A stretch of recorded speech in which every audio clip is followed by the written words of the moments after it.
faisait nuit, et on venait à peine d'arriver. Il y avait un champ en face de petites fleurs blanches, qui séparaient la propriété de la maison. Il y avait ce ruisseau minuscule au travers desquels je pouvais voir la profondeur. Je pouvais voir la profondeur. Ce n'était pas si profond que ça, mais le ruisseau était presque noir, presque entièrement noirci par la profondeur qui était grande et béante. Ce petit ruisseau passait au travers de la maison. Il passait au travers de la maison, de la propriété et du jardin. Il séparait le jardin en 3 parties. L'intérieur, la profondeur de ce ruisseau était béante et noire. Je n'arrivais presque pas à voir la profondeur du ruisseau, et pourtant il était là. Il passait au travers de la propriété de la maison, et séparait le jardin en 3 parties. Sur chaque partie qui était séparée par le petit ruisseau, il y avait un arbre d'une drôle de forme. Il y avait un arbre d'une drôle de forme, dont le tronc démarrait à partir des racines qui étaient plantées dans l'eau. Le tronc démarrait à partir des racines plantées dans l'eau. Et c'est à partir de là peut-être que ces arbres buvaient l'eau de la rivière. C'est à partir de là que ces arbres buvaient l'eau de la rivière, et démarraient alors leur tronc qui montait vers le haut. C'était un fin tronc sur lequel il y avait plein de petites branches. En face, il y avait ce champ avec toutes les petites fleurs blanches. De minuscules et petites fleurs blanches en face. Et ce petit tronc d'arbre, cet arbre qui se menait vers le ciel, cet arbre qui se menait vers le ciel avec ses toutes petites branches, et ses petites feuilles, de petites feuilles vertes. C'étaient de petites feuilles vertes très foncées, presque noires, mais ça se voyait que c'était du vert. J'ai regardé la maison et elle était blanche, même s'il y avait de la pourriture qui était en train de pousser sur les côtés et de s'accroître, même s'il y avait de la pourriture qui était en train de s'accroître et de pousser sur les côtés, une pourriture noire qui était en train de monter sur la maison. Cette pourriture qui montait sur la maison à partir du bord de la maison, derrière la 3e façade sur le côté, là où il y avait 2 buissons, 3 sapins et un grand chêne qui poussait. Il y avait un grand chêne, 3 sapins et 2 grands buissons. C'est par là que passait le reste du fleuve. C'est par là que s'étendait la petite rivière qui tombait dans le fleuve, dans un lac juste derrière. S'étendaient alors des pourritures jusqu'à la fenêtre de haut au 1er étage. Jusqu'à la fenêtre du haut s'étendait de la pourriture qui tombait à partir du bord de la fenêtre. C'est de là qu'elle s'étendait jusqu'en haut, c'était noir et vert tout en dessous. Vert très foncé comme le noir et comme la couleur des petites feuilles de l'arbre qu'il y avait au bord de cet endroit. Au bord de cet endroit, il n'y avait que des champs. C'était vide, c'était un espace clair, derrière lequel on pouvait voir que le soleil se levait le matin. C'était un espace clair derrière lequel on pouvait voir que le soleil se levait le matin. Mais lorsqu'il se levait, en face de cette maison, on avait l'impression qu'il se levait à l'ouest, à l'est, au sud et au nord en même temps. Je regardais cette maison et pourtant les parasites, les champignons noirs et la pourriture qui poussait sur les côtés ne me dérangeaient pas. Je déposais les cartons par terre, j'ouvrais les portes et je mettais la clé dans la serrure. La charnière sur le bord d'une armoire que j'ai ouverte, cette armoire noire que j'ai posée à côté de la porte, cette chaise que j'ai mis en dessous des tables, et j'ai mis ensuite les livres dans la bibliothèque. J'ai mis les livres dans la bibliothèque, les charnières que j'ai fermées, que j'ai ouvertes et ensuite les petites boîtes que j'ai posées sur la table, des boîtes fermées que j'ouvrais avec un sécateur. Je remplissais l'intérieur de livres et je vidais l'intérieur de certains tiroirs. De certains tiroirs, je vidais l'intérieur, je remplissais certaines bibliothèques avec des livres et les autres choses qu'il y avait. Le mobilier ou peut-être les bijoux fantaisie que je mettais dans ma boîte à bijoux. Je les déposais en face de mon lit. Un grand lit noir en chêne et en baldaquin était posé juste en face de la fenêtre. C'était un grand lit noir en chêne et en baldaquin. Il y avait des rideaux rouges sur les côtés et les extrémités. Montait alors un drap blanc juste au-dessus. Il y avait un drap blanc, blanc cassé, presque beige. Presque beige et blanc cassé, beige foncé.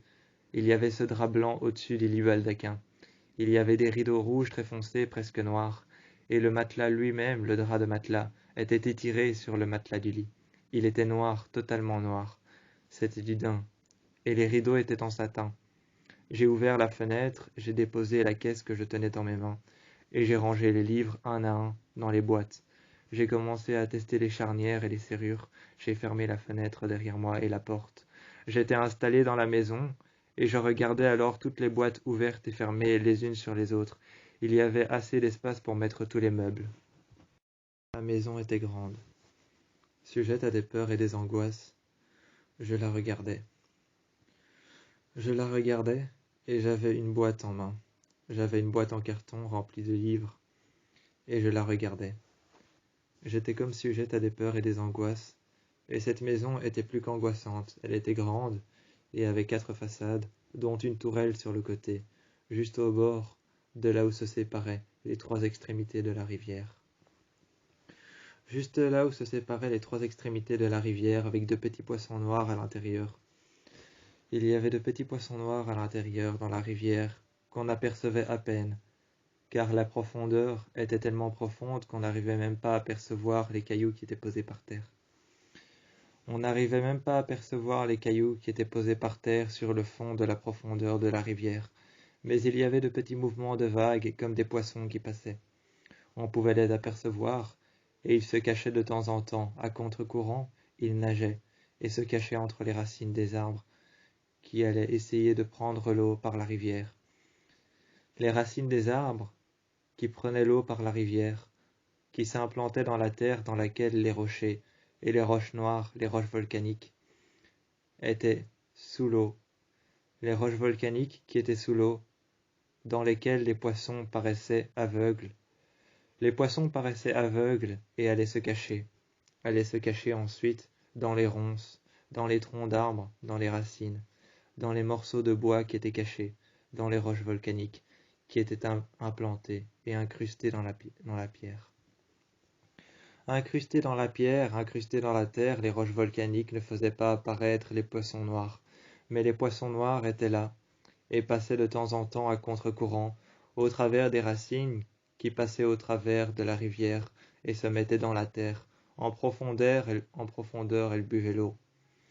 La maison était grande, avec de grandes façades noires, en bas, et de grandes façades blanches au-dessus. Les façades étaient blanches au-dessus, la maison était grande, il y avait une tourelle de chaque côté. Il y avait une tourelle au nord, une tourelle au sud, une tourelle à l'ouest, une tourelle à l'est. Il y avait une tourelle de chaque côté, et je voyais le pavillon. Je voyais le pavillon, l'entrée, et le perron de la maison. Il y avait chaque tourelle de chaque côté, qui donnait vers l'est, vers l'ouest, vers le nord et vers le sud. Chaque tourelle était mise de côté, et il y avait un toit en tuiles noires, et la maison était blanche. La maison était blanche, avec de grandes briques blanches. Il y avait des fenêtres en bois de chêne, qui étaient pratiquement foncées. Sur les vitres apparaissaient des pourritures, qui étaient en train de grimper sur les vitres. De derrière, on y voyait les rideaux qui étaient roses pâle, mais peut-être un peu fuchsia. Peut-être un peu fuchsia, mais rose pâle, apparaissaient les rideaux qui étaient derrière dans les chambres. Il y avait le lit à baldaquin qui était contre le mur. Je ne le voyais pas, mais je savais qu'il était contre ce mur-là. C'était la chambre. Il y avait une boîte qui avait été posée juste à côté que je pouvais voir et apercevoir au travers de la fenêtre. Les rideaux étaient tirés et les grandes parois blanches, les grands murs et les grandes façades étaient couverts de pourritures qui remontaient. Il y avait une grande façade qui donnait vers les champs de petites fleurs blanches. Vers les champs de petites fleurs blanches donnait alors la grande façade de la maison, avec la tourelle au nord et la tourelle à l'ouest. Avec la tourelle à l'ouest et la tourelle au nord, il y avait cette grande façade qui n'avait que trois vitres pour chaque tourelle. Il n'y avait que 3 vitres pour chaque tourelle, et il y avait 2 grandes vitres juste devant, sur la façade extérieure. À l'extérieur, la façade était blanche, et il y avait une glycine morte qui était en train de pousser à l'arbre sur le côté proche de la tourelle. C'était un chêne, et il n'y avait plus aucune feuille, comme si d'un côté de la maison c'était l'hiver et de l'autre c'était le printemps. Comme si de l'autre côté c'était le printemps, il y avait de la verdure partout, et pourtant de l'autre côté le chêne était mort. Et pourtant ses racines étaient en train d'être plongées dans l'eau. Je le regardais, Ses racines étaient plongées dans l'eau, mais il ne buvait plus. Il était mort, et il y avait cette glycine qui démarrait au bord des racines plongées dans l'eau, les racines du chêne, et elles apparaissaient sur le mur et grimpaient contre le mur. Plus la glycine grimpait contre le mur et apparaissait aux fenêtres, et apparaissait tout en haut, plus je voyais la pourriture noire grimper le long de la façade. La façade était tellement grande, et la glycine aussi, que j'avais l'impression que seul ce mur était noir. De l'extérieur, de l'extérieur, j'y voyais le ciel se déchirer. J'y voyais le ciel se déchirer, et de temps en temps la lune, je la voyais, comme posée sur les champs de petites fleurs blanches. Elle était comme posée sur les champs de petites fleurs blanches. Je voyais cette pleine lune qui était là. Elle était blanche, elle était pleine. Elle n'était pas totalement blanche et éclairée. Elle était pâle. Et elle était comme posée juste en face, sur les plaines qui nous regardaient la nuit. Ces plaines qui nous regardaient dormir. Juste en face, il y avait aussi la rivière dont l'eau devenait cristalline. L'eau devenait cristalline, et claire, très claire, voire presque aussi claire et pâle que l'était la lune le soir. Le soir, on apercevait la rivière et on entendait l'eau couler comme si elle était déjà sur le toit. Comme si elle était déjà sur le toit, on entendait l'eau couler. On la voyait passer par-dessus. On la voyait passer. Et elle tombait. Elle tombait et cette eau, on avait l'impression qu'elle était sur le toit. Ce n'était qu'une impression, mais quand on regardait l'eau, on savait qu'elle était à terre. Elle était entre les roches volcaniques et noires. Elle était entre les racines et les petits poissons noirs étaient toujours là, en train de nager à contre-courant, se protégeant par les racines des arbres.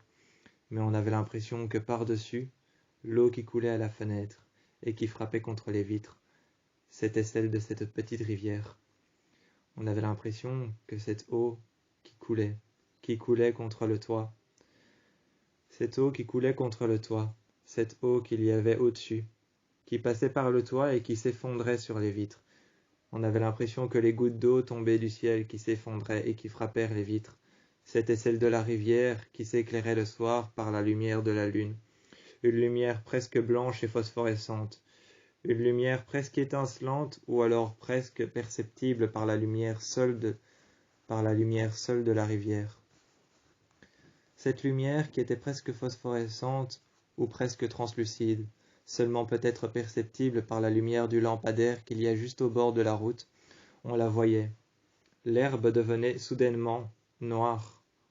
L'herbe devenait soudainement noire, et on voyait la séparation des roches et des racines. On voyait les longs arbres avec leurs petites branches.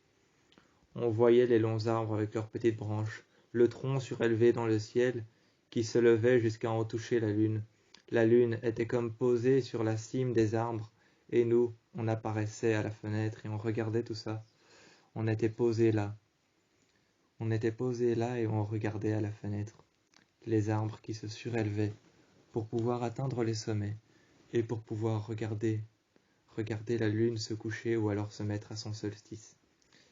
Et les arbres qui se surélevaient jusqu'à la lune, qui se surélevaient dans le ciel et qui se posèrent contre, attendaient le lever du soleil. Nous, on était à la fenêtre et on ne voyait que nos ombres qui regardaient, avec les paumes des mains appuyées sur la vitre. Il n'y avait que nos ombres qui étaient appuyées contre la vitre avec les paumes de nos mains. On regardait dehors. Et là, on y voyait les séparations des roches volcaniques noires, les petits poissons qu'on apercevait à peine dans l'eau translucide et presque phosphorescente comme la lune. Et c'est là qu'on apercevait ce grand jardin. Ce soir-là, j'ai aperçu ce grand jardin, avec ses eaux translucides et presque phosphorescentes, mais tout aussi pâles et blanches que la lune, qui s'était posée sur la cime des arbres, là où il y avait ce petit champ de petites fleurs blanches.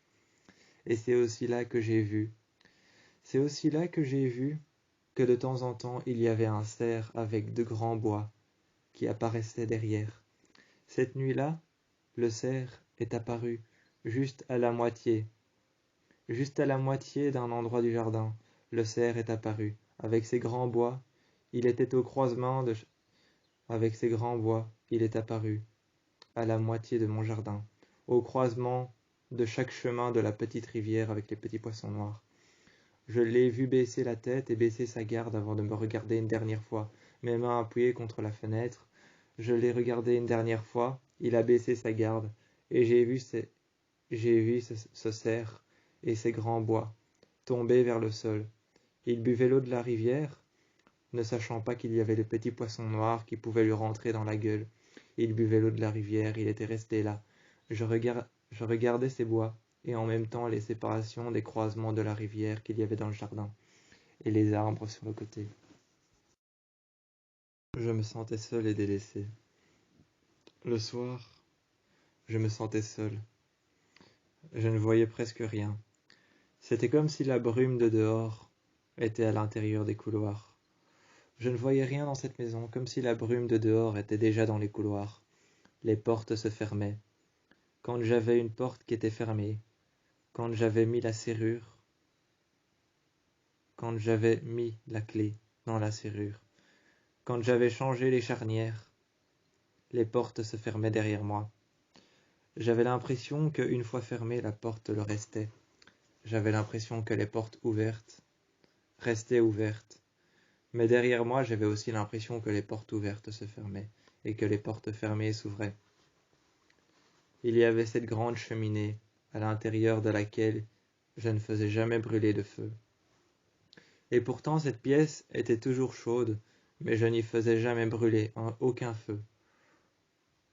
Un instant, j'ai cru qu'il faisait chaud dans cette pièce, mais j'ai regardé, il y avait la bouilloire qui était sur la table de cuisson. J'ai regardé, et sur la table de cuisson de cette cuisine, il y avait la bouilloire. C'était seulement ça qui faisait en sorte qu'il fasse chaud. Je me suis tourné vers la table de cuisson. C'était une table de cuisson au gaz. J'ai enlevé le bois qu'il y avait en dessous pour réchauffer le gaz qu'il y avait au-dessus.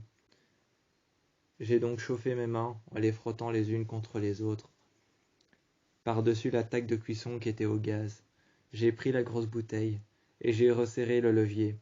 J'ai éteint le gaz et j'ai vu que le feu en dessous restait allumé, réchauffant ainsi la cuisine, l'entrée, le salon, les portes fermées et ouvertes, qui se fermaient et qui s'ouvraient, réchauffant ainsi le salon, le couloir, ma chambre, la cuisine et la salle à manger, réchauffant presque la maison entière. Cette table de cuisson que j'avais laissée allumée, même si je savais que c'était dangereux, je la laissais allumée. C'était la seule chose qui me réchaufferait, parce qu'une fois j'avais essayé de mettre une brique. J'avais essayé de faire comme faisait mon père, mettre une brique au centre de la cheminée. Mon père mettait toujours une brique au centre de la cheminée. Il la laissait et la saupoudrait de cendres qu'il avait ramassées en dessous. Ensuite, il mettait une bûche de bois qu'il avait coupée lui-même à la hache. Il la mettait derrière. Et une deuxième bûche de bois qu'il avait été chercher, coupée à la hache lui-même, il l'avait déposée devant. Il en mettait une troisième posée sur la brique. Il déposait ensuite une allumette. Il déposait une allumette en dessous, de part et d'autre, à gauche et à droite. À gauche et à droite, vers l'intérieur toujours, avec le soufre, l'odeur du soufre, au bout de l'allumette. Je me rappelle de cette odeur, l'odeur du soufre au bout de l'allumette. Les deux allumettes étaient posées vers l'intérieur, à gauche et à droite, de part et d'autre des bûches qui avaient été posées au-dessus, sur la brique, devant et derrière. Ensuite, il lançait une allumette qu'il avait allumée et frottait sur le côté du paquet d'allumettes qu'il avait rangé avec un élastique fermé. J'avais essayé de faire comme, mais les flammes n'avaient pas pris. Le soufre n'avait pas pris et n'avait pas brûlé. Devant était restée cette odeur de soufre anciennement connue par moi. Par moi était restée cette odeur de soufre anciennement connue lorsque mon père faisait le feu. Elle est restée longtemps dans la maison. Ça ne sentait plus la sauge, ça ne sentait plus l'encens, ou ça ne sentait plus le thé que je me faisais le soir. Il y avait la tasse de thé que je me faisais le soir qui était posée sur la table devant moi. Une grande table en bois, avec 4 pieds. Des petits pieds de table en bois noir. Et la table en bois n'avait même pas été fixée sur ses propres pieds. Il bougeait encore et je pouvais retirer la plaque en bois qui avait été posée sur les 4 pieds de la table. Je n'avais pas de visseuse, je n'avais pas de vis, je ne pouvais pas la visser pour qu'elle reste stable. Je pouvais juste la poser, l'enlever. C'était comme une toile qu'on déposait sur un chevalet. D'ailleurs, dans le salon, il y avait un chevalet. Dans le salon, d'ailleurs, il y avait un chevalet, avec une toile blanche, 4 pinceaux, et un jeune rosier. Il y avait un jeune rosier sur une photo, un jeune rosier de rose blanche sur une photo, qui avait été posé contre la toile. Il y avait 4 pinceaux, un épais, un plus fin, et un tout petit. Il y avait ce verre d'eau dans lequel il y avait de la peinture noire mélangée et diluée, sur la fenêtre à côté d'une rose, une rose rouge qui avait fané, qui était devenue brun, assez foncé pour que ça puisse se confondre avec la couleur des murs à l'extérieur. Avec la couleur de la pourriture, ce n'était pas la couleur des murs. J'ai regardé cette table qui était posée sur 4 pieds, qui avait été forgée dans du bois. Je me suis alors demandé si un jour je prendrais des vis quelque part trouvées dans la maison, pour pouvoir peut-être visser cette table, qu'elle soit stable. Il y avait partout cette odeur de soufre, ça ne me dérangeait pas. Ça dérangerait peut-être quelqu'un d'autre, jusqu'à ce que cette odeur se transforme en autre chose, l'odeur de la pourriture sur le bois, sur l'extérieur de la maison. La pourriture était en train d'accroître sur les murs à l'extérieur. J'étais dans mon salon et je sentais l'odeur du soufre. Je lisais un livre, tranquillement, quand est apparue derrière moi une ombre que je n'ai pas remarquée tout de suite. Derrière moi, dehors, derrière moi, derrière les vitres, derrière les châssis de la maison. Il y avait le vent qui s'accentuait dans les champs. Le vent s'accentuait dans les champs et faisait partir les petites feuilles blanches. Les petites fleurs blanches partaient sur le côté. Elles étaient presque à ras du sol. Elles étaient presque à ras du sol et partaient sur le côté ces petites fleurs blanches et les pollens dans le ciel. Les pollens dans le ciel s'élevaient jusqu'à la cime des arbres qui essayaient de toucher peut-être le sommet de la lune. Essayant de toucher peut-être le sommet de la lune, le sommet du soleil, le jour ou la nuit, peut-être que les pollens partaient. Le vent était en train de devenir plus puissant à l'extérieur. Et sur les murs blanches, près de la glycine de l'autre côté, là où passe la rivière et là où elle s'effondre dans l'eau, là où elle s'effondre dans l'eau du fleuve, là où passe la rivière derrière, il y avait cette glycine, et juste dessus, juste sur la glycine, en dessous, là où les racines commencent près de l'arbre, là où elle prend vie et là où elle s'acharne sur les murs, il y avait cette pourriture noire qui commençait à grimper et à prendre de plus en plus forme. Elle prenait de plus en plus forme et grimpait le long de la paroi. Le long de la paroi, elle grimpait. Elle s'acharnait même à grimper et à accroître sur la glycine. La glycine était morte, et je voyais que la pourriture avait grimpé sur la glycine. Les branches n'étaient plus que noirceur. Les branches n'étaient plus que noirceur et ténèbres, et sur les côtés, la pourriture, elle, apparaissait sur tous les côtés des endroits des murs qui étaient blancs. Les châssis étaient pourris, rongés, c'étaient des châssis en chêne, en bois, et pourtant partout sur les murs était en train d'apparaître cette pourriture blanche. Il y avait les arbres sur les côtés, que j'entendais grincer. Ils restaient stables, et pourtant leurs racines dans l'eau. J'entendais grincer les arbres. J'entendais les chênes. J'entendais les arbres. J'entendais tout autour. J'entendais le vent tourner autour de la maison. Comme s'il tournait en orbite autour de la maison. J'entendais les arbres grincer, les branches, partout. Et je lisais mon livre. Quand je tournais une page et que je continuais mon chapitre, j'avais l'impression qu'à l'extérieur, chaque fois ça continuait à s'accentuer. Ça s'accentuait à l'extérieur et j'en avais l'impression. Tellement que je me sentais observé. Tellement que je me sentais oppressé. Je me sentais oppressé, observé par quelque chose qui me regardait. Ce pouvait peut-être être une voix. Ce pouvait être une femme, un homme. Peut-être que c'était une femme avec une longue robe blanche, avec des yeux pétillants et scintillants dans l'obscurité et dans les ténèbres, qui me regardait peut-être par-delà le coin d'une porte à moitié ouverte. Peut-être qu'elle me regardait, de la cuisine, par-delà le haut d'une armoire qui était peut-être ouverte et qui donnait sur le salon. Peut-être qu'elle était partout en même temps, dans les murs, peut-être qu'elle était dans le salon, peut-être qu'elle était dehors, par la fenêtre, avec ses mains aplaties contre la vitre, ses paumes de main contre la vitre, elle me regardait, essayant perpétuellement de rentrer. Moi, je tournais les pages et j'avais l'impression qu'elle était là, qu'elles étaient là. Peut-être que c'était un homme aussi, le propriétaire de cette maison, celui qui l'a fait construire en 1900, en 1800, en 1700 ou en 1600, je ne sais peut-être pas la date, mais c'est peut-être l'homme qui l'a fait construire qui veut récupérer sa demeure. J'y habite maintenant et j'ai l'impression d'être observé. Quand je marche dans les couloirs, j'ai l'impression qu'on me suit car mes pas résonnent. Car mes pas résonnent et mes avances par rapport au couloir. Quand je suis dans les couloirs, mes avances par rapport à mes pas résonnent et derrière j'ai l'impression qu'on me suit. J'ai l'impression que quelqu'un va poser sa main sur mon épaule et me murmurer quelque chose à l'oreille.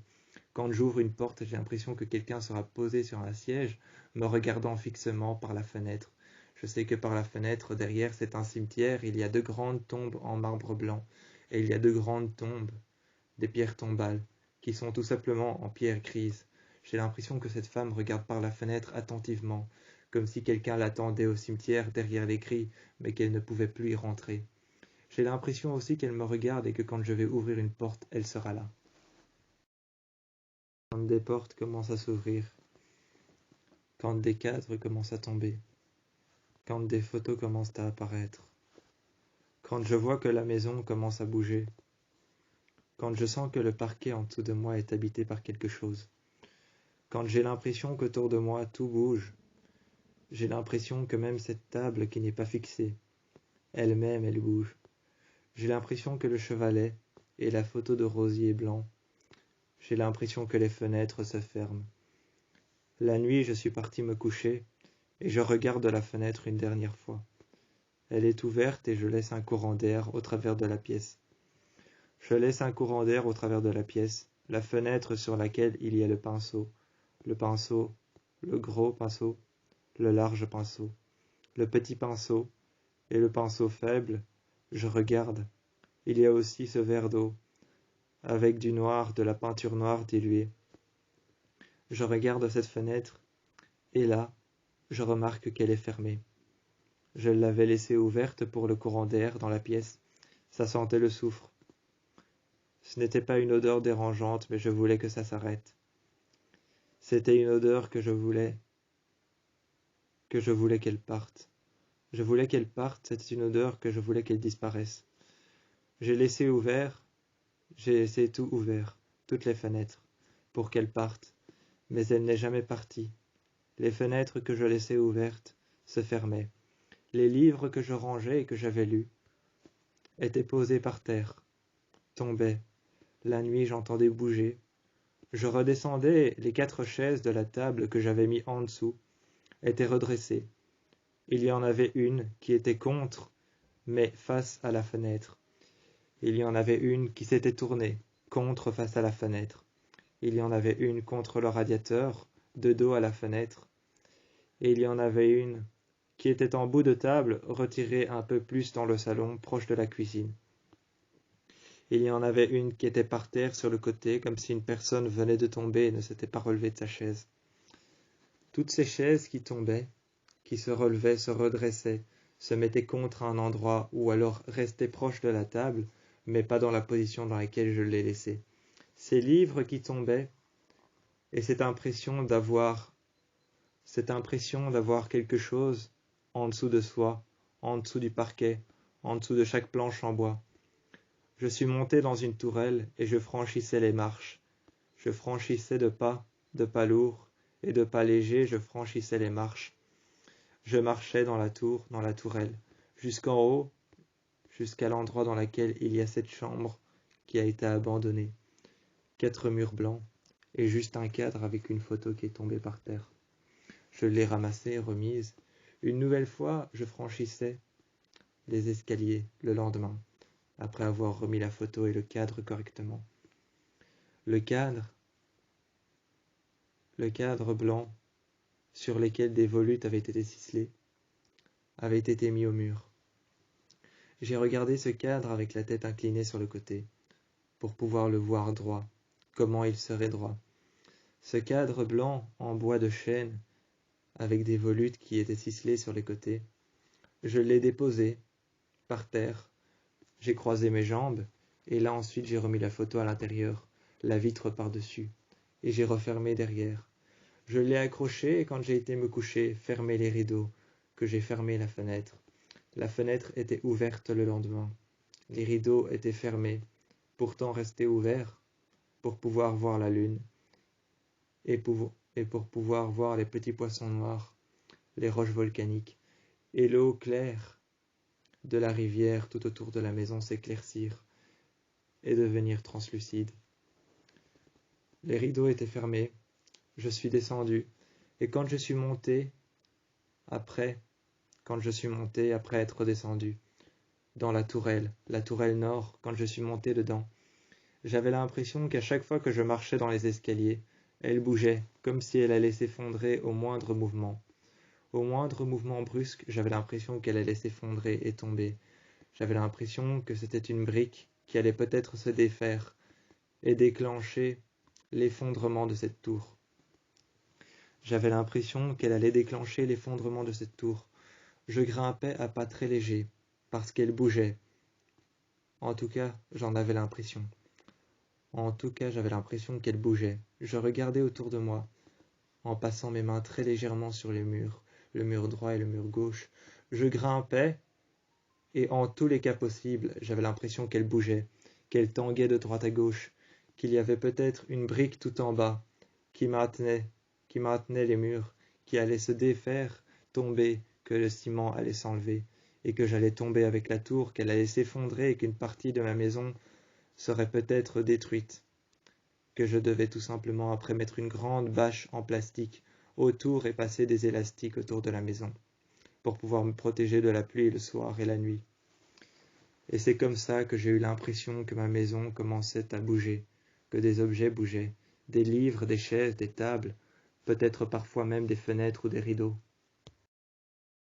La nuit, j'entendais des bruits entre les murs, et la voix d'une femme.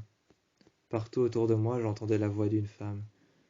Des bruits entre les murs, et j'avais l'impression de voir ses pas par terre. Par terre, j'avais l'impression de voir ses pas, et qu'elle tournait autour de mon lit. J'avais l'impression de l'entendre pleurer tout autour de moi. Elle résonnait en écho dans ma chambre, et faisait bouger les rideaux avec le vent qui venait de dehors. Les fenêtres étaient ouvertes, et faisaient bouger les rideaux qui étaient dehors et à l'intérieur, quand la fenêtre était grande ouverte. Les rideaux passaient par dehors, et j'avais l'impression qu'elle rentrait dans ma chambre, qu'elle marchait, s'arrêtait au bord de mon lit. Elle faisait les 100 pas. Tout autour de mon lit, je voyais des pas, des traces de pieds noirs qui se dessinaient, comme si elle avait marché dans la terre, foncée, presque noire. Il y avait des traces de pieds, comme quelqu'un qui marche à côté de mon lit, qui faisait les 100 pas, et qui tournait autour de mon lit, au milieu, dans la chambre. J'entendais ses pleurs, j'entendais sa voix partout, des pleurs qui résonnèrent partout, jusqu'à ce que l'armoire s'ouvre une nuit et que je puisse apercevoir peut-être une légère main passer sur le côté, ouvrir la porte, mais ne rien faire sortir, même pas les pommettes de son visage, même pas une larme s'écouler sur les pommettes de son visage, encore moins ses yeux, son nez, peut-être ses lèvres, ou faire apparaître simplement sa chevelure noire ou sa grande robe blanche. Rien. Juste une porte et une main légère qui poussèrent la porte et l'armoire sur le côté. Juste ça. Les rideaux rentraient à l'intérieur, avec le vent qui poussèrent les rideaux de l'intérieur et de l'extérieur. Ils sortaient et rentraient. J'entendais cette voix partout. Dans les couloirs, je sortais, j'avais l'impression d'étouffer, d'être oppressé. J'entendais cette voix partout me suivre. Je suis descendu jusque dans le salon. Quand je suis remonté, j'ai remarqué qu'elle n'était même pas dans les escaliers. J'ai remarqué que cette voix n'était pas dans les escaliers. Elle n'y était même pas, elle ne m'avait pas suivi. Était-ce peut-être une femme de vanité? Était-ce peut-être une femme de vanité qui me suivait partout et qui voulait faire entendre sa voix? Ou alors était simplement l'ancienne propriétaire, l'ancienne femme qui vivait ici avant moi? Partout, partout je l'entendais, partout je la voyais. Je la voyais pas très clairement je la voyais. Presque pas son visage, seulement peut-être un petit peu de son visage, son nez, légèrement son œil qui était clairement noir et clairement translucide, son œil je ne le voyais que très peu. Ses yeux, peut-être aussi sa grande chevelure noire qui tombait sur le côté de son épaule. Elle avait une grande robe blanche qui était apparue alors que j'avais ouvert la porte. Alors que j'avais ouvert la porte était apparue sa grande robe blanche couverte de terre au niveau de ses pieds. Au niveau de ses pieds était couvert de terre, sa grande robe blanche. Elle marchait et pleurait, s'était effondrée sur le sol. Elle m'a regardé à lever la tête, une larme sur ses joues, une larme sur sa joue, une larme sur ses pommettes. J'ai regardé ses fossettes, j'ai regardé ses mains. Ses mains s'effondraient par terre, de la terre est apparue sur le sol de ma chambre. Elle pleurait, elle avait les genoux à terre, m'a regardé, a crié, a hurlé, j'entendais sa voix partout en écho. Elle hurlait, mais ce n'était pas si fort que ça le paraissait être. Elle hurlait, je l'entendais, je la voyais pleurer. C'était une femme qui était là. Elle m'a regardé. Elle était habillée avec un vêtement blanc. Était-ce peut-être une fille de joie? Elle était habillée avec un vêtement blanc, une nuisette avec des cordes sur les côtés, qui servaient à maintenir sa nuisette sur ses épaules. Elle a fait un nœud devant moi et est partie, a refermé la porte derrière. Je me suis levé de mon lit, j'ai ôté la couverture blanche et les draps blancs. Je suis parti dans le couloir et je l'ai vue enlever sa nuisette. Elle est partie, nue dans le couloir et a disparu. Elle a enjambé la fenêtre, a mis une jambe et puis l'autre, a enjambé la fenêtre et est partie. Elle a sauté, je ne l'ai plus vue. Elle est partie nue dans le couloir, enlevant sa nuisette qui était restée juste entre la porte ouverte et entre le chambranle de la porte, la limite du couloir et de ma chambre. Elle a enjambé la fenêtre et est tombée par terre. J'ai regardé en mettant ma main sur le côté de la fenêtre, si son cadavre était par terre. Rien. Il n'y avait rien, seulement de la terre noire, un tas de terre avec une pelle sur le côté, un tas de terre et peut-être cette pelle qui était contre le bord de la façade blanche recouverte de pourriture de ma maison. J'ai marché longtemps. Mon pied a buté contre un arbre. Contre un arbre, mon pied a buté.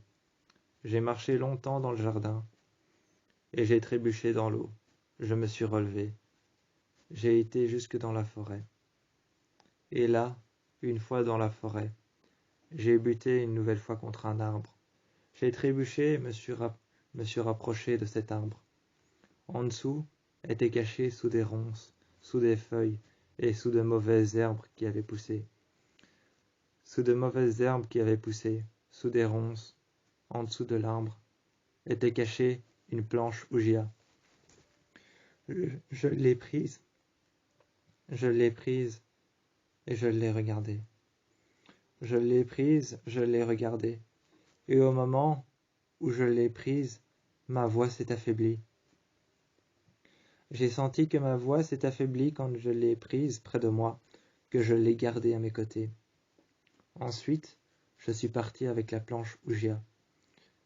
En dessous de l'arbre, dans les racines dans lesquelles était coincée la planche, sont réapparus ce que j'avais enlevé.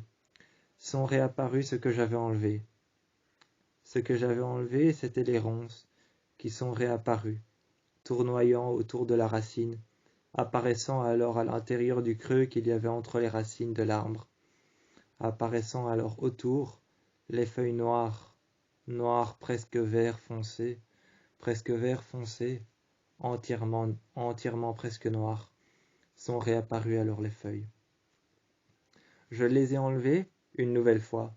Je me suis retourné et je suis parti avec la planche ouglia. Cette fois-ci n'étaient plus réapparues les feuilles presque vertes foncées et presque noires, n'étaient plus réapparues les ronces, Mais devant moi, tout au long de mon trajet dans la forêt, me suivaient des ronces qui grimpaient le long des arbres. J'ai regardé les arbres qui avant, lorsque je suis venu chercher la planche Ougia, car on m'avait dit de le faire, les arbres étaient normaux, n'avaient rien. Et là est apparu sur leur tronc des ronces qui grimpaient, s'agrippant à une seule branche unique. À uniquement une seule branche s'agrippèrent des ronces avec des épines noires et avec un corps qui était entièrement en bois qui était ficelé de plusieurs noirceurs différentes. Ficelé de plusieurs noirceurs différentes et de plusieurs bois, du bois de sapin, du bois de chêne. Tout autour étaient apparus ces ronces qui grimpaient et qui s'accrochèrent tout autour comme une mauvaise herbe, autour d'une seule branche, une seule et unique branche, qui avait comme été choisie. Je suis rentré avec la Ouija board, avec la planche Ouija. Je l'ai posée par terre, j'ai allumé une seule bougie. Je me suis posé. J'ai croisé les jambes et j'ai regardé la planche. Dehors, les arbres avaient tous une ronce qui était agrippée à son tronc, collée à lui-même et agrippée à son tronc, ils avaient tous une ronce qui grimpait. Elles étaient ciselées à même le bois. Un bois d'écharde, facilement repérable dans le noir. C'était un bois d'écharde qu'on regardait. On le regardait. Plusieurs fois par jour, ce bois d'écharde presque noir, brun foncé, mais pas aussi foncé que les murs de la maison. Pas aussi foncé que les murs de la maison, ce bois d'écharde faisait ressortir les épines qu'il y avait dessus, entièrement noires, presque foncées comme la roche volcanique. Comme la roche volcanique, assez foncée et tranchante comme des couteaux. Les petites épines qu'il y avait dessus par milliers et par centaines s'agrippèrent alors sur une seule branche et unique branche que je regardais. Je me suis retourné, et la Ouija board était par terre, proche d'une bougie qu'il y avait dessus. J'ai fait tourner la Ouija board, j'ai regardé les règles. Ne pas jouer dans un cimetière, ne pas jouer seul. Ne pas jouer dans un cimetière ou ne pas jouer seul, ça paraissait assez logique. J'ai regardé alors les règles et tourné la Ouija board. Ensuite, après avoir posé le pointeur, il fallait le tourner et dire une phrase, comme « Nous sommes ici en tant qu'amis sincères, esprit de l'au-delà ». Il fallait dire cette phrase « Nous sommes ici en tant qu'amis sincères, esprit de l'au-delà ». Je l'ai regardé et j'ai posé les questions, comme « Qui êtes-vous ? Comment êtes-vous mort ? Ou comment êtes-vous morte ? Appartenez-vous à cette maison ? » Elle m'a répondu des questions. Elle m'a répondu à mes questions par des questions. Elle a répondu à mes questions par des questions. De temps en temps, elle répondait par des réponses. Et alors je lui répondais par une réponse. Mais j'ai eu ce que je voulais. C'était bel et bien une femme d'avant qui vivait ici. Je lui ai alors demandé si elle était une fille de joie. Elle m'a répondu non. Je lui ai demandé si on l'avait assassinée. Elle m'a répondu oui. J'ai répondu comment. La bougie s'est éteinte. J'ai su alors qu'elle était partie. À partir du moment où j'ai su qu'elle était partie, j'ai commencé à voir des choses apparaître dans ma chambre. J'ai entendu des bruits, comme par exemple des chiens qui aboyaient, alors que je n'avais pas de chien, et que je n'avais pas vu de chiens errants ou alors de chiens de forêt, dans les parages. J'ai commencé à voir des chasseurs armés de leurs armes, de leurs fusils. J'ai commencé à voir des chasseurs devant chez moi, armés de leurs armes devant chez moi. Ils regardaient par la fenêtre pour voir s'il y avait quelqu'un. Commençaient à tirer en haut parce qu'il n'y avait personne en bas. J'ai commencé à voir apparaître cette femme avec une longue robe blanche. De plus en plus, je la voyais, et elle était là. Elle choisissait de temps en temps un livre qu'elle ouvrait, un ouvrage. Elle écrivait dans les pages alors que ce livre avait déjà été écrit. Elle écrivait dans les pages. Peut-être écrivait-elle entre les lignes. et moi lorsque je prenais le livre qu'elle avait choisi. Les pages étaient blanches. Je la voyais dehors et elle était nue. Elle marchait vers la forêt. Elle marchait vers la forêt, elle était nue, et de temps en temps je voyais une petite fille. Je voyais une petite fille avec de longs cheveux noirs. De longs cheveux noirs qu'elle ne cessait de remuer dans sa main. Elle avait de longs cheveux noirs qu'elle ne cessait de remuer dans sa main, et elle les gardait auprès d'elle, ses cheveux, comme si c'était quelqu'un, comme si c'était une personne. Elle marchait entre les rivières et entre les croisements de la rivière. Je la regardais et j'étais perplexe à aller demander à cette femme et à cette fille qui elles sont, ce qu'elles font ici. Elles n'ont jamais tourné la tête vers la fenêtre ou elles n'ont jamais songé rentrer. J'étais à l'intérieur, protégé de ces visions, mais j'avais des choses comme des hallucinations. Je la voyais passer dans les couloirs de temps en temps, cette femme, peut-être cette fille de joie qui est partie quand je lui ai posé la question. Je sais qu'elle était morte, assassinée dans cette maison. Je me demandais alors quand je la voyais de plus en plus régulièrement. De plus en plus régulièrement, je la voyais. Elle devenait récurrente comme une vision, comme ces femmes qui marchaient dehors, dans la rivière, dans les croisements de la rivière, dans les champs marchant jusqu'à la forêt. C'est comme ça que j'ai pensé que peut-être c'était mon sort et qu'il m'était réservé le même. Elle prenait des livres et s'asseyait, me regardait, tournait la tête et penchait la tête sur le côté. Elle l'inclinait et se posait. Elle lisait ce livre et écrivait dedans ensuite comme un manuscrit. Elle le fermait et le posait juste à côté. Moi, je la regardais et je prenais un autre livre qu'elle avait choisi peut-être la nuit suivante. Je lisais, à l'autre bout de la chaise, assise en dessous de la table, je lisais, caché, pour ne pas qu'elle entende le bruit des pages que je tournais. Assise en dessous de la grande table, assise parfois à la table, sur la chaise, je lisais pour ne pas qu'elle entende le bruit des pages que je tournais. Elle était là, attentive, et j'entendais comme une voix très faible. J'entendais comme une voix très faible ou comme un tremblement, peut-être un grognement qui était autour d'elle en aura. C'était autour d'elle comme un aura. En aura, il y aura ce tremblement qui tournait autour d'elle, comme un hurlement, comme un cri que j'arrivais à entendre. Dehors, la porte s'ouvrait. Dehors et de dehors, de temps en temps, quand j'étais à l'extérieur et que je regardais la maison. Que je regardais la maison de l'extérieur, de temps en temps, je voyais cette porte s'ouvrir. Elle s'ouvrait et j'entendais des pas dans l'escalier, jusqu'à ce que je voie les rideaux s'ouvrir et apparaître quelqu'un à la fenêtre, se faire poignarder par un autre homme, tomber à terre avec l'homme qui me faisait un signe. L'homme me faisait un signe avec son arme à la main, laissant couler le sang de sa victime, de cette femme qui avait été assassinée, laissant couler son sang contre la vitre. Il me faisait bonjour au travers du sang coulé sur la vitre. J'étais dehors et je rentrais.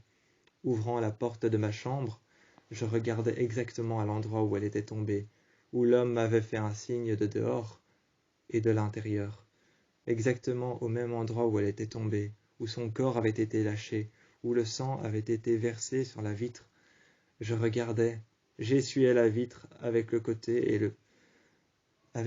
de ma manche, avec ma manche rattrapée dans le poing de ma main, avec ma manche qui était rattrapée dans le poing de ma main.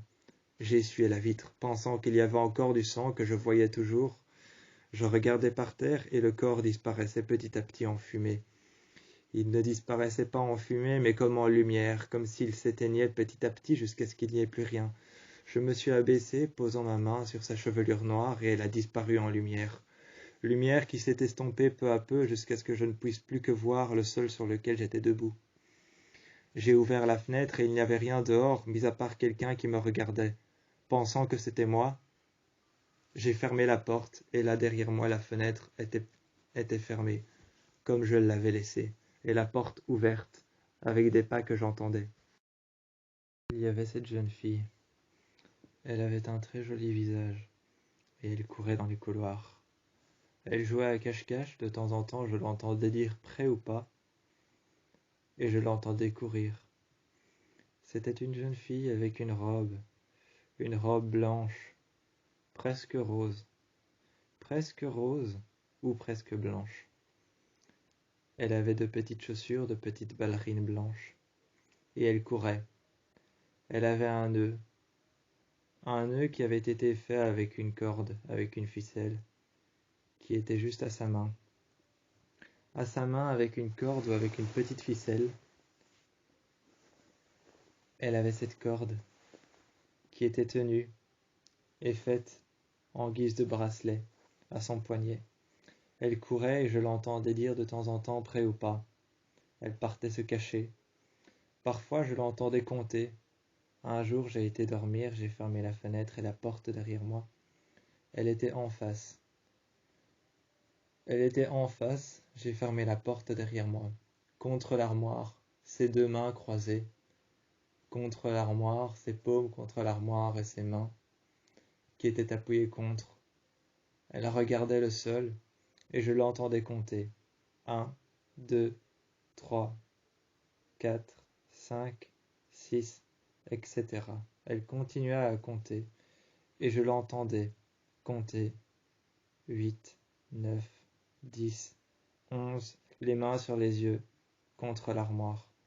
Quand elle s'est retirée de l'armoire, qu'elle s'est retournée vers moi, elle m'a demandé de partir. Elle ne m'a pas demandé de partir, elle n'est pas venue devant moi.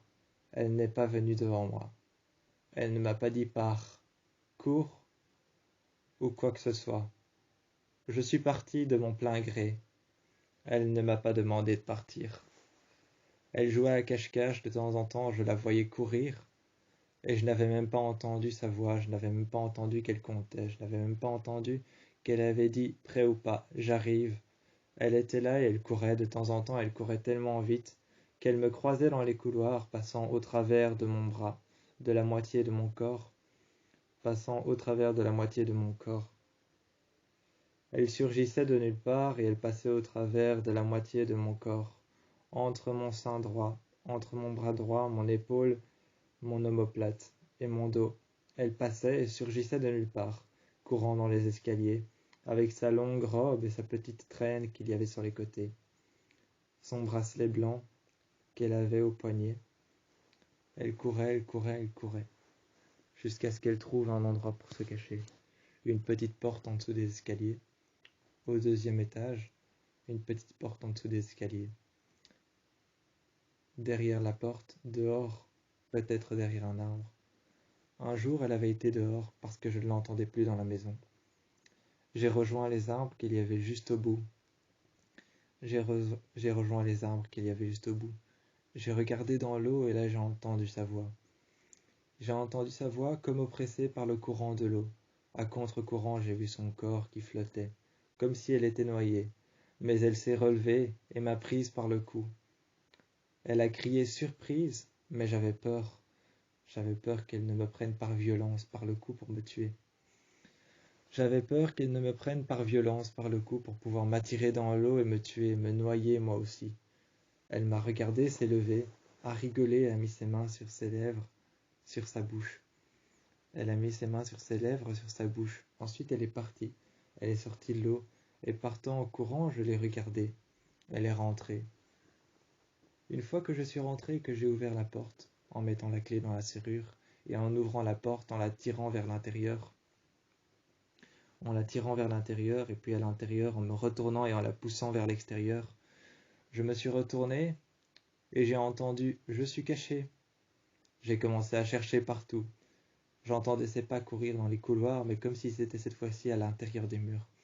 Je l'entendais courir dans les couloirs, mais cette fois-ci, comme à l'intérieur des murs. Comme s'ils étaient oppressés ou étouffés par quelque chose, j'entendais ses pas.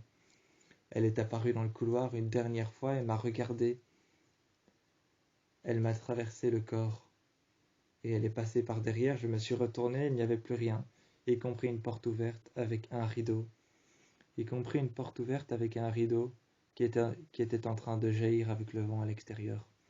Elle jouait à cache-cache et voulait que je la trouve, que je compte, que je cherche, qu'elle parte se cacher ou que je parte me cacher. Parfois, de temps en temps, elle était dans ma chambre et attendait. jouant sur le piano sans aucune note, sans aucun bruit.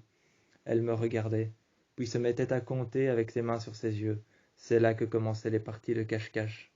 Souvent se terminaient dans le jardin, ou alors en face d'une porte ouverte, d'une fenêtre, par-delà lequel le rideau tombe vers le bas. Dans le grenier, je trouvais des objets de toutes sortes. Dans le grenier. Dans le grenier, il n'y avait que des boîtes vides, des boîtes remplies. J'étais assise au milieu de toutes ces boîtes, dans le grenier. Il y avait quelques poutres qui avaient été rongées par les termites, par les mites et par d'autres parasites, sur lesquels je voyais qu'il y avait la même pourriture qu'à l'extérieur. Cette maison n'était pas totalement fiable. Elle n'était pas totalement fiable et pourtant dans le grenier, j'y trouvais des choses très spéciales, plein de petits objets fantaisistes. J'ai trouvé une boîte où il n'y avait que des boîtes à musique à l'intérieur. Il y avait une première boîte, une boîte en carton, genre boîte de déménagement. Il y avait cette première boîte, genre une boîte de déménagement. Je l'ai prise, je l'ai ouverte. Je savais qu'à l'intérieur il y avait quelque chose. Je l'avais secouée très légèrement, et à l'intérieur, ça faisait la même chose. Ça se secouait à l'intérieur. J'ai regardé une nouvelle fois à l'intérieur de cette boîte. J'ai ouvert la seconde boîte qu'il y avait dans cette même boîte de déménagement. C'était une boîte de type carton déménagement, je l'ai ouverte. À l'intérieur, il n'y avait que des boîtes à musique. Des petites boîtes à musique, petit format, grand format, moyen format. Je les ai pris et j'en ai pris une, espérant pouvoir comprendre ce qu'il faisait là. Il y avait la signature, en tout cas le nom de chacun des enfants qui avaient vécu ici, en dessous de chaque petite boîte à musique. Mais chaque boîte à musique était la même. Chaque boîte à musique était la même chanson, la même sonorité. Il n'y avait pas de différence, et j'avais beau regarder tous ces noms que j'avais notés sur une feuille avec un stylo que j'avais trouvé. J'avais la main qui tremble, et l'autre main qui tremblait. Elle était appuyée contre le sol et ne tremblait plus. J'ai essayé et testé quelques petits sons.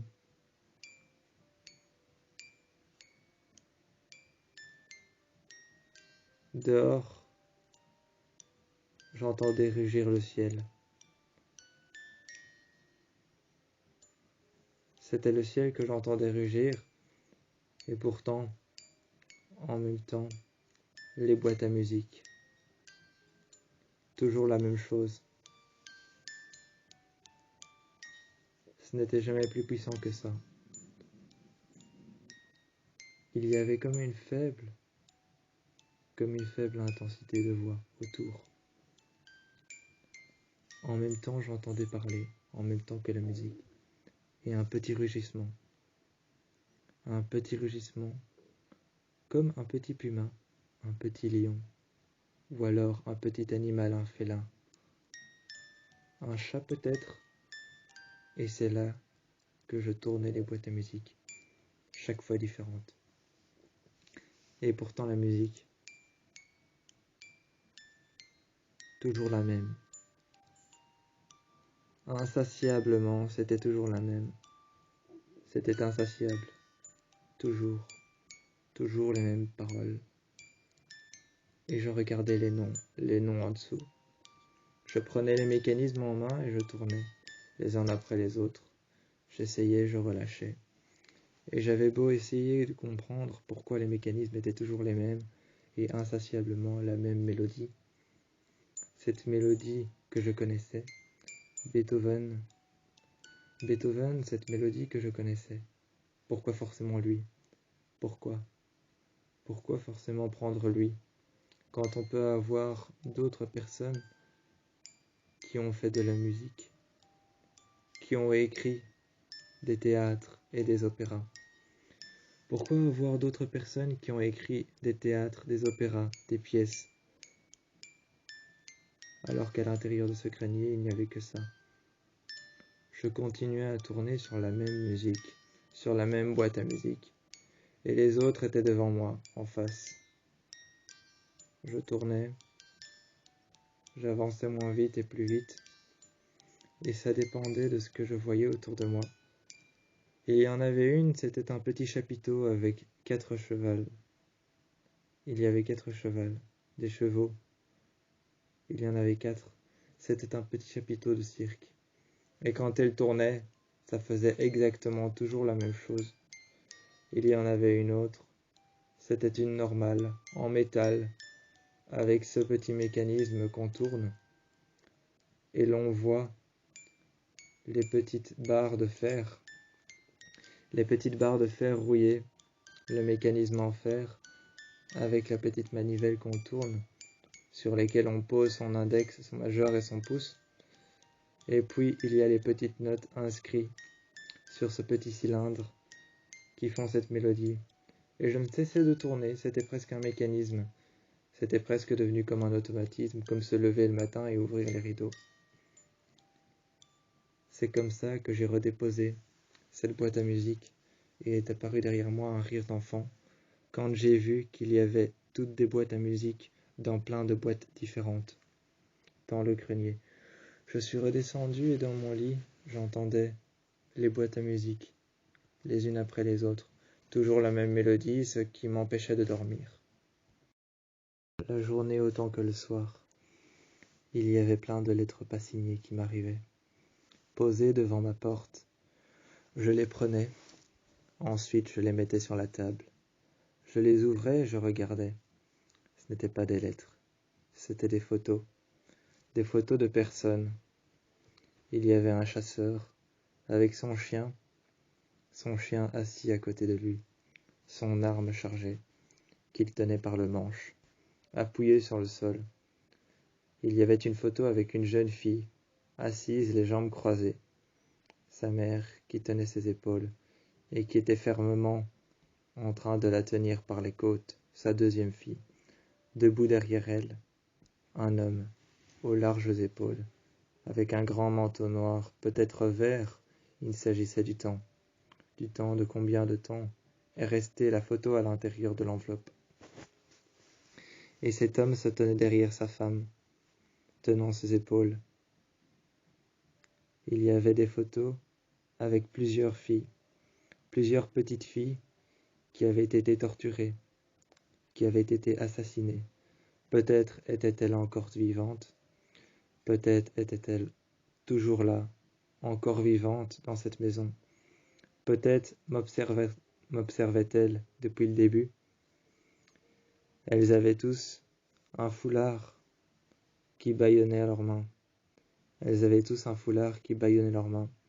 Un foulard qui était peut-être rouge très foncé, comme les draps de mon lit. Comme les draps de mon lit, entièrement noirs, noir opaque, noir corbeau, comme la situation dans laquelle se trouve ma chambre, c'est-à-dire sombre et ténébreuse. Elles avaient les mains bâillonnées, tenues sur le côté, avec un bâillon dans la bouche. Elles ne parlaient pas. Un bâillon dans la bouche. Elles ne parlaient pas. Elles avaient une branche d'arbre, entre les dents pour éviter qu'elles se mordent la langue, comme lorsqu'on fait un électrochoc. Et ces jeunes filles étaient là, bâillonnées, tenues en laisse les unes à côté des autres, avec un grand homme avec la large poitrine, les épaules larges. Un homme entretenu, avec toutes ces filles tenues derrière les unes contre les autres, tenues en laisse par une corde, une vieille corde. Toutes ces photos, je les étendais par année. L'année était dessinée derrière et dernièrement.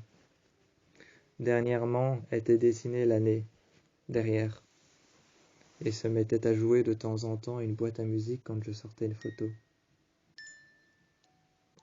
Pas plus que quelques notes. Ça n'arrivait que de temps en temps. Et c'est comme ça que je savais que peut-être il y avait une de ces filles ici, mais je n'en savais jamais plus. Un grognement est sorti quand j'ai sorti la dernière photo, sorti des murs, sorti de nulle part. J'ai observé la maison longtemps, sorti de nulle part, ce grognement, je l'ai entendu. Comme un fauve, un félin enfermé dans une cage, et on n'enferme pas un félin. J'ai alors été voir entre les murs. Proche de la cheminée, il y avait un mur qui était ouvert, une rambarde de bois. J'ai regardé et j'ai vu 2 yeux jaunes, comme ceux d'un puma, d'un félin, d'un tigre ou d'un lion. Mais un puma, un tigre et un lion étaient trop massifs pour être à l'intérieur. Ce n'était qu'un simple chat noir. Ce n'était qu'un simple chat noir, brun. Il était noir, brun et blanc, les 3 couleurs d'un chat. Il est sorti, m'a regardé, a miaulé une seule fois en la direction des photos étalées sur la table, qui ne tenaient presque plus debout, et les murs tremblaient déjà. J'entendais miauler au travers des murs, et derrière la fenêtre, je voyais des yeux noirs dans l'obscurité, les ténèbres. Les arbres, je les voyais à peine. L'eau était translucide, transparente.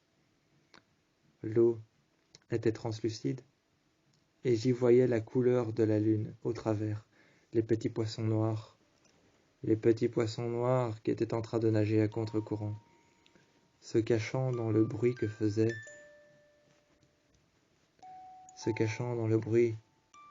les boîtes à musique, se cachant aussi entre les racines qui plongeaient dans l'eau pour pouvoir boire et nourrir les arbres. J'ai fermé les rideaux et j'ai regardé derrière moi. Cette jeune fille était de nouveau là. Noire, qu'elle me disait. Je la regardais, elle ne se tenait qu'à quelques mètres. Elle ne se tenait qu'à quelques mètres de moi. Et quand je la regardais, elle pointait la fenêtre avec son doigt, avec son index. Et noir, qu'elle me disait. Je regardais dehors et je disais noir, il fait noir. À l'intérieur des murs, il commençait à trembler. Il y avait un son, comme un orage étouffé par les nuages, comme un éclair étouffé par les nuages, comme un son, un rugissement, au travers des murs, à l'intérieur des murs de briques, à l'intérieur des murs qui sont déjà à l'intérieur de la maison, les murs porteurs, les murs de l'escalier, tous ces murs, les murs de la chambre, à l'intérieur des rugissements. C'était la seule chose que j'entendais, et chaque soir elle apparaissait au même endroit, jusqu'à ce qu'elle laisse ses empreintes de pas par terre, avec de la terre noire mélangée avec de l'eau, sur le parquet blanc de la cuisine, noir qu'elle me disait tous les soirs, et je regardais dehors, noir, il faisait noir. Et cette apparition de cette jeune fille, m'a regardé durant des jours, et je regardais dehors, pensant qu'elle disparaîtrait quand je me retournerais une nouvelle fois. Dans les murs, il y avait ces tremblements, ces rugissements, qui étaient étouffés, comme des tuyaux de canalisation, qui faisaient trembler les murs. Le jeune chat était parti, le chat qui habitait mes murs depuis longtemps. Il était parti en miaulant et je n'ai pas vu ses yeux. Je n'ai pas vu ses yeux depuis longtemps, il était parti, plus jamais revenu. Les poissons dans l'eau avaient disparu, l'eau n'était plus translucide. Elle était noire, noire comme le fond de la rivière que je n'arrivais pas à toucher, même en me penchant sur le côté, vers l'avant, et en y mettant tout mon bras, jusqu'à l'avant-bras, presque jusqu'à l'épaule, je n'arrivais pas à atteindre le fond. Mais je savais une chose à propos de cette rivière. Je savais une seule chose à propos de cette rivière, c'est qu'il y avait des sangsues tout au fond, dans les roches. J'y ai mis ma main, et une seule est restée dessus. Buvant mon sang, elle était grosse. Une personne m'avait déjà dit qu'il ne fallait pas les enlever, car ton sang continuerait à couler. Je l'ai enlevé, et j'ai entendu une boîte à musique jouer dans la maison. Je l'ai enlevé, j'ai continué à saigner longtemps. Je me suis assise, j'ai enlevé la sangsue et je me suis assise, juste en dessous de la porte qu'il y avait devant l'escalier. Juste en dessous de la porte qu'il y avait devant l'escalier, j'entendais les murs grincer, rugir et grogner. comme un chat. Mais il n'y avait plus de chat. J'ai ouvert la porte, les marches montaient jusqu'à l'escalier, les marches de l'escalier montaient jusqu'à l'escalier du grenier, s'arrêtaient sur le côté, et j'ouvrais le grenier, la porte du grenier. Là j'ai vu qu'il y avait une boîte à musique, seule, devant un chat, un animal avec des yeux perçants et étirés sur les côtés, des traits étirés, de grandes oreilles, des moustaches, des yeux jaunes perçants. Il m'a regardé et a miaulé. C'était exactement le bruit qu'il y avait entre les murs. Pensant l'attraper, il est parti, a sauté par la fenêtre. Je me suis rappelé qu'un chat avait 9 vies et qu'il retombait toujours sur ses pattes. J'ai regardé au loin voir si quelque chose de noir avec la queue en l'air, avec des yeux jaunes, était en train de marcher. Rien du tout. Ça n'avait même pas la taille d'un chat. C'était beaucoup plus grand. Qu'est-ce que c'était alors? Peut-être un animal. On dit souvent que les chats sont une référence à Satan, au mal incarné. Alors qu'est-ce que ça pouvait être? Quand j'entendis à l'intérieur de la maison des rires d'enfants parcourir les murs, quand j'entendis des rires d'enfants parcourir les murs, je savais que c'était elle. J'ai continué à marcher vers ma chambre et j'ai fermé la porte derrière moi. Là j'ai entendu que les murs tremblaient, comme si à l'intérieur des murs, les briques se défaisaient une à une et tombaient de l'intérieur, comme si la maison était en train de s'effondrer avec moi à l'intérieur. J'ai essayé de résister, de ne pas avoir peur, de ne pas sortir pensant que la maison allait s'effondrer sur moi. Je me suis endormi, finalement bercé par les cris qu'il y avait à l'intérieur des murs. Au travers des murs, ces vibrations étaient le cri d'un esclave à la cave qui avait été enfermé. Au travers des murs, ces vibrations, quand je mettais ma main contre et que j'entendais des cris, c'étaient les cris d'un esclave à la cave qui avait été enchaîné, accroché au mur. Il était resté là longtemps. Je suis descendu à la cave, suivant les cris qu'il y avait à l'intérieur des murs. Je me suis installé par terre, et j'ai pu entendre son cri beaucoup plus fort quand j'ai vu qu'il était derrière moi. Mais il ne restait que son squelette, sa tête penchée sur le côté, et chaque vertèbre alignée par terre, avec son bras qui avait été détaché de sa clavicule, son omoplate sur le côté, son omoplate plus grand d'un autre côté et plus petit de l'autre, son bras qui était par terre avec la paume retournée vers le haut, sa main qui était contre le sol et la chaîne qui était toujours à sa cheville. À sa cheville, il restait de la chair, mais sur le reste du corps, non. Les os étaient encore remplis du tissu qui avait été rogné par les termites. Ses os étaient encore couverts de chair, mais de la chair qui était partie avec le temps, s'étant disloquée avec les vers et avec les chats qui venaient manger autour de lui. Qui venaient manger la chair autour de lui. Les chats étaient là de temps en temps. Peut-être celui que j'ai vu qui est parti venait de temps en temps rogner la chair qui restait sur les os. Et c'est comme ça qu'il mangeait peut-être la moelle de ses os, car ses os étaient troués. Il y avait de multiples traces de dents enfoncées dans la moelle de ses os. Il y avait la chair qui tombait, et ça puait le cadavre, ça puait le mort, et ça sentait le sang, la chair, ça sentait la peau, la décomposition, la peau humaine pas fraîche, qui devenait plus que pourriture. Ce cadavre par terre avait une identité sur une lettre et une enveloppe qui avaient été refermées. Elle avait été refermée avec de la cire sur le côté. Il était écrit que c'était un certain sergent. C'était un certain sergent, un militaire.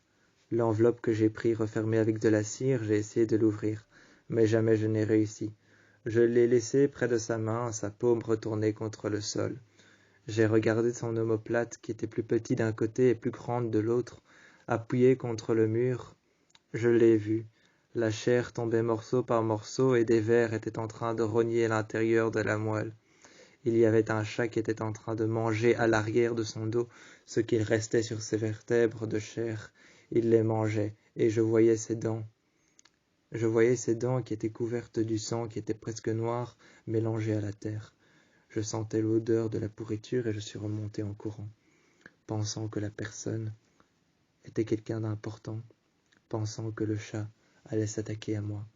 Je suis remonté, j'ai fermé la porte et j'ai entendu claquer dans tous les murs le mouvement de la porte refermée.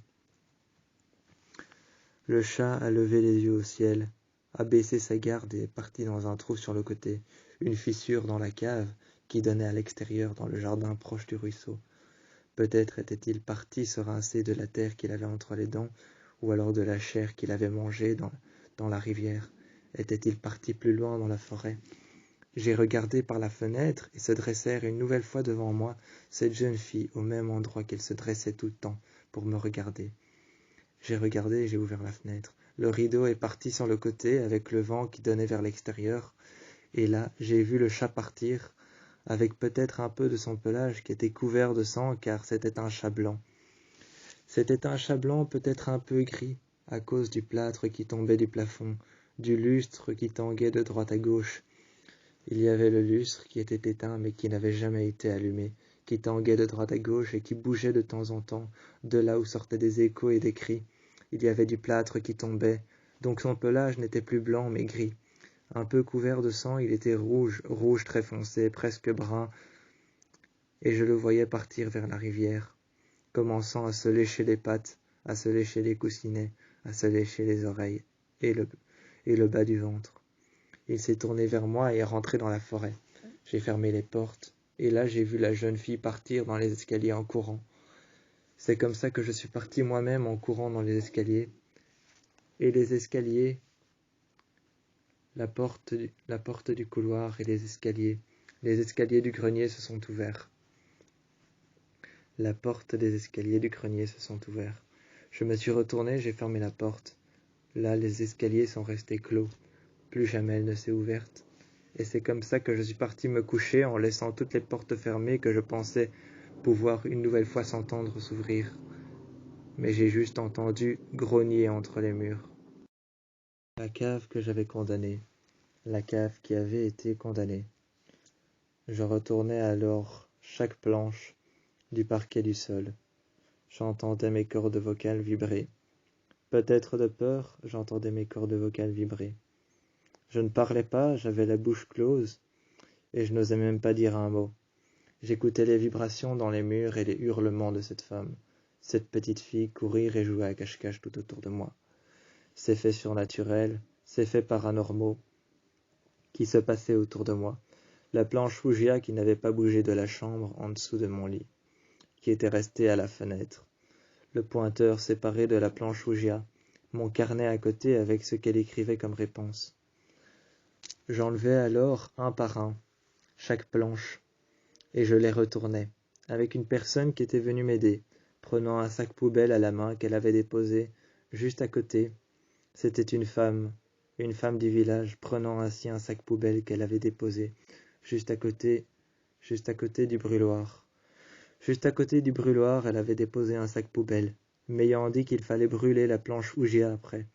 On retournait les planches une à une, en ayant condamné la porte de la cave. Les planches, on les retournait une à une, et on regardait ce qu'il y avait en dessous. On voyait apparaître des symboles, et on retournait toutes les planches. Les fenêtres se fermèrent alors autour de nous, une à une. Sur le mur du sud, se fermèrent alors les deux portes, qui se laissèrent tomber comme une guillotine. Se fermèrent les deux fenêtres et les deux portes, qui se laissèrent ensuite tomber sur le mur du nord, les deux fenêtres qui se laissèrent tomber comme des guillotines. Les verrous et les loquets se mit alors autant sur les portes que sur les fenêtres à se fermer aussi, les uns après les autres. Le mur du sud, du nord, de l'ouest et de l'est, même les trois fenêtres de chaque tourelle qu'il y avait à cette maison, se mirent à se fermer comme des guillotines. Même les loquets et les charnières. Les loquets, les charnières et les clés se mirent à se fermer, se retourner contre nous, se fermer, s'éteindre les lampes et le lustre qui ne s'est jamais allumé. Les lampes se sont éteintes, le lustre qui ne s'est jamais allumé a arrêté de se balancer de droite à gauche, à tanguer des deux côtés.